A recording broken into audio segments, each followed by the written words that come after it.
Hey guys, I just wanted to send a couple of really quick first weekend PDI thoughts while this was kind of top of mind. I was just out on a bike ride and the rain started to hit me, but I wanted to do this while I was thinking about it. Two just quick things I wanted to share with you guys on the idea of how to create sales expectancy. First weekend sales are something that we definitely create through expectation and getting people on program, in addition to creating really great demos. Now, we can do a really good job in training, setting the stage with quality demos and really getting them fired up and excited. But once they're actually out there, it's important that we continue the conversation. We continue trying to, influence their headspace in a positive way through first weekend PDI.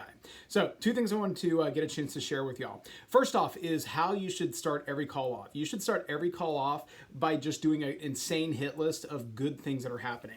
I always keep like a running tab of just good things that have happened sales-wise I want to promote. And so I am not kidding. I will do this to a ridiculous level with people. I don't care if they're on a demo and they're calling for help, they can still hear this. But literally it'll be a version, something kind of similar to this. Vector, this is Brian.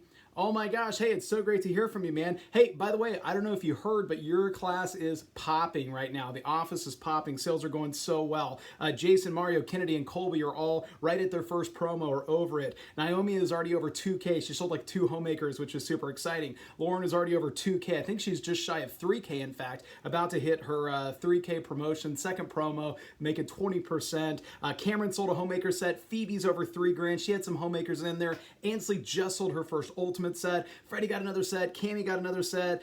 Jad's closing out in his second promo. Dude, things are going so great right now. Man, how have you been doing? Okay? And I do that every time. And guys, here's the deal. The point is not to shame them, okay, if they haven't been getting good results yet, but it's to reset their expectations, because a lot of times what happens is they feel bad and then we sort of baby them and coddle them, and we a lot of times just sort of reinforce what they're feeling. So a lot of times the response to that is going to be surprise, because they're assuming they're not getting good results, so no one else is either. Now you want to build their confidence up about who they are individually and why they're going to be successful, but you can't let them get away with thinking that it's not working for other people. The reality is we're getting good results across the team. Their time just hasn't come yet. Hey man, not to worry. I know you haven't gotten your big one yet. That's okay, dude. I guarantee you, if you just have a little bit of fun, relax on this next demo, make sure that you smile, and make sure you reach out to the office a little more, dude, you're going to get your first sale in this next demo. In fact, heck, you'll probably get your first set sale. Okay? So again, you rebuild them up and then you sort of sell them on why that next demo can be really great for them. Now, the second thing that you want to be able to do is you always need to be ready with just some version of a quickie sales expectation conversation.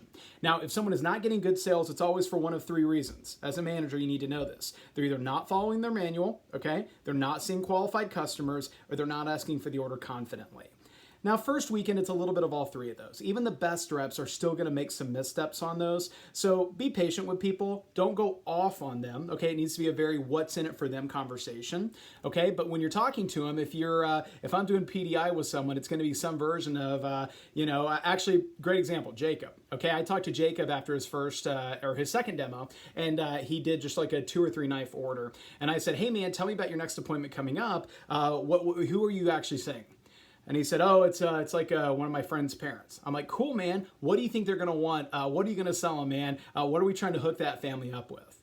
And his answer to me was an honest one. He said, oh, I don't know, man. Hopefully I sell them something. I don't know, man. I don't know if they're going to buy anything. And I say, hey, man, that's okay. There's no Cutco crystal ball. We never know who's going to buy for sure. But let me ask you, are they married? Okay, and his answer is, well, yeah, they're married. I was like, oh my gosh. Dude, are they over 30? And he starts to laugh, and he was like, yeah, they're over 30. I was like, holy crap, man, don't you tell me they live in a house. Are you telling me these people live in a house? He's like, yes, Brian, they live in a house. I was like, cool, man, so they're Max. Do you know what type of customers buy Cutco? And he's like, Max. I was like, dude, as a company, 85% of Max we show Cutco to end up buying something. 85%. So if anyone else in the team was seeing that person, they'd be fired up, man. They'd go in there with this awesome energy and expectation and this really great attitude to say, man, these people are great. I'm going to do a great job. Cutco's great. I really can't wait to hook them up. This is going to be a lot of fun. Maybe they want a little, maybe they want a lot, but I bet they're going to love this stuff, and I bet I'm going to do a great job for them. Okay? That's the energy you have to go in. I go, because otherwise, I know you don't mean to, it's just nerves, but if you're already going in, coming up with reasons why they're not going to buy, you're just kind of prejudging your customers. And I know you don't mean to, but it's no different than when you walk into a store and that person kind of like sizes you up, I'm like, what are you doing here? No one likes how that feels, and you can't do your best job for them. So I need you to do the exact opposite. I need you to go in there just completely visualizing how great it's going to feel when they find something they're excited about. Now, at the end of the day, if you do an awesome demo and they decide they don't want to buy Cutco, is that okay? Of course it's okay, man. I'm not worried about that. But it's totally different for them to decide that after seeing a great demo versus us to already have decided that for them and be psyching ourselves out. So let's try one more time. What do you think they might really like? What Cutco do you really love, dude? What are some of your favorite pieces so we can really highlight it for them? That's a great example of just being ready to go, okay? Established or qualified, they're Mac customer. If anyone else in the team was seeing, you know what they'd be expecting? A sale, some kind of sale, maybe a big sale, maybe a small sale, but something. So guys, 2 biggest keys to first weekend PDI when it comes to setting sales expectations. Social proof, you need to give evidence of success, and that means you should always have in your GroupMe, you should always have in your phone or in your notes, something where it's very easy to just go, this person this, this person this, this person this. But then the second thing is you can't be afraid to ask that question, hey, what do you think your next customer is going to get really excited about? What do you think they're going to want to buy? And be ready for that response to try and guide them to a good answer. And then sometimes you'll hear, well, you know, they lost their job. Oh, okay, great.